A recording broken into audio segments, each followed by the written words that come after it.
O livro do profeta Joel é uma curta coleção de poemas proféticos que são poderosos e intrigantes. Joel é único entre os profetas por algumas razões. Primeiro de tudo, não há indicação explícita de quando esse livro foi escrito. É mais provável que no período de Esdras-Neemias, após o retorno do exílio, porque ele menciona Jerusalém e o templo, mas parece que não há reis.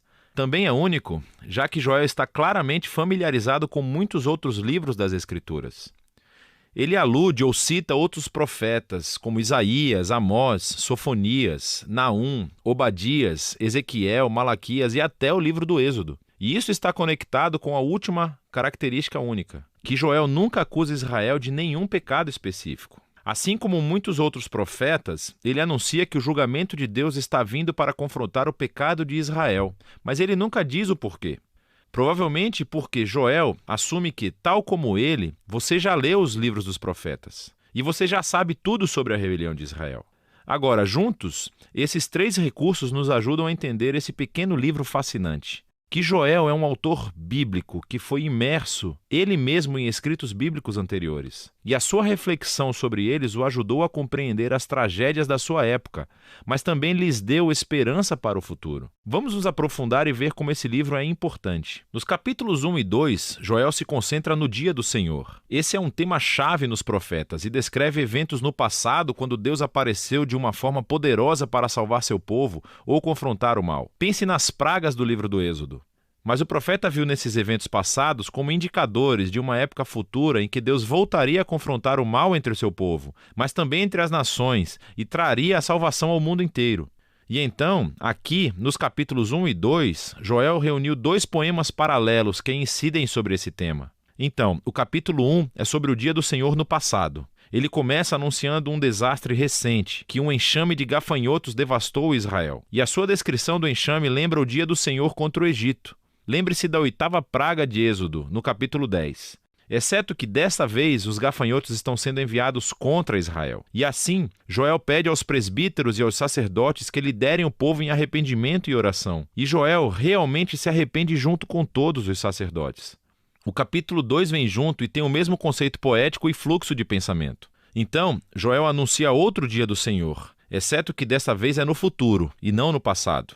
Há um desastre iminente vindo sobre Jerusalém. E ele começa descrevendo o que parece ser uma outra onda de gafanhotos, mas ele usa imagens militares e cósmicas. Assim, os gafanhotos se tornam o exército de Deus, como cavalaria e soldados que marcham e destroem tudo em seu caminho. E o sol escurece e a terra estremece. E Joel diz que o dia do Senhor é terrível. Quem pode suportá-lo?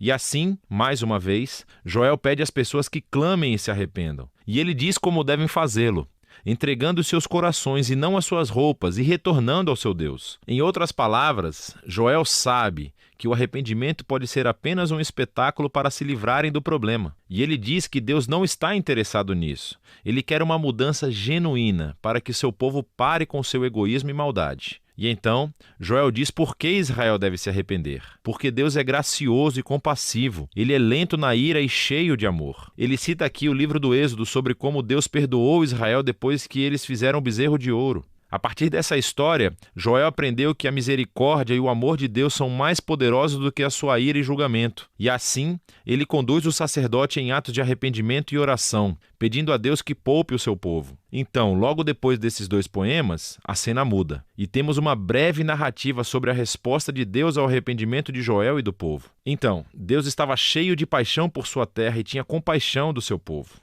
E Deus diz que ele vai reverter os efeitos devastadores desse dia do Senhor e transformá-lo de julgamento em salvação. Então, primeiro ele vai derrotar os invasores ameaçadores, que eram presumivelmente os gafanhotos, e ele desviará todos eles para a sua própria ruína. Então, ele vai restaurar a terra devastada e trazê-la de volta à vida, tornando-a abundante mais uma vez. E, finalmente, Deus diz que vai trazer a sua presença divina entre o seu povo.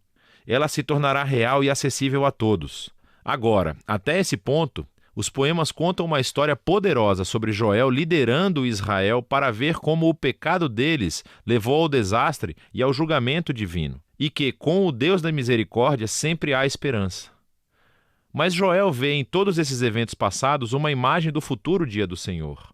E assim, na seção final do livro, Joel escreve mais 3 poemas que correspondem à resposta de 3 partes de Deus. E ele entrelaça imagens de outros livros proféticos e expande tudo para uma visão de esperança para toda a criação. E então, primeiro, a esperança da presença de Deus entre o seu povo se expande em uma promessa sobre como um dia no futuro o próprio Espírito de Deus, a sua presença na vida pessoal, preencherá não apenas o templo, mas todo o seu povo. E aqui Joel está usando as promessas de Isaías, Jeremias e Ezequiel, que o Espírito de Deus viria para transformar e capacitar seu povo, para que eles possam verdadeiramente amá-lo e segui-lo. Joel, então, pega a promessa de Deus de que ele confrontará o invasor ameaçador. E Joel vê nesses gafanhotos devastadores uma semelhança com as nações violentas e arrogantes que devastam e oprimem as pessoas.